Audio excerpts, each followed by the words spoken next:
Doğru bilinən yanlışlarda bugün saçlar haqqında danışmaq istərdim. Xalq arasında yayılmış belə bir fikir var ki, əgər saçları ucundan tez-tez kəssən, daha tez uzanır.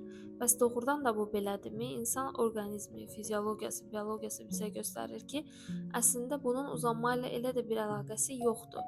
Çünki saçı uzadan hissə saçın mərkəzidir. Yəni baş dərisində olan saç folikullarıdır. Məhz bu dip hissədən saç böyüməyə başlayır, daha sonra isə baş dərisindən çıxaraq uzanır. Və bu normal bir prosesdir. Bu proses əvvəlcə saçın böyüməsi, sonda isə saç folikullarının funksiyasını itirməsi və saçın tökülməsi ilə nəticələnir.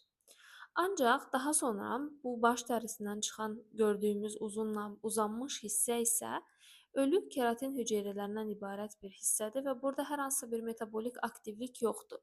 Necə ki, ağacı kəsdikdən və o ağacdan odun düzəltdikdən sonra o odunda hər hansısa bir böyümə, inkişaf prosesləri getmədiyi kimi, eynilə də uzanmış bu saçda da getmir. Sadəcə burada nə baş verə bilər?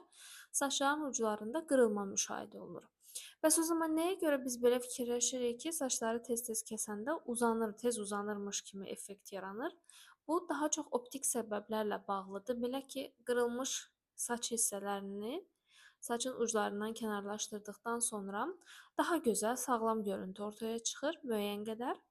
Və bundan da əlavə biz nizamlı, baxımlı yanaşdığımıza görə saçlara və onların uzanmasını daha yaxşı, daha yaxından izləyə bilirik və bizə elə gəlir ki, saç daha sürətli uzandı. Əslində isə normal uzanır. Amma təbii ki, bəzi faktorlar vardır ki, bunlar saçın uzanmasını ləngidə bilər.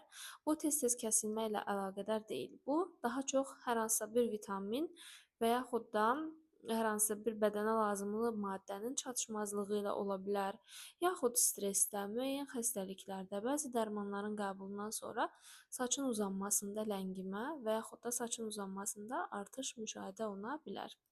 İzlədiyiniz üçün təşəkkür edirəm.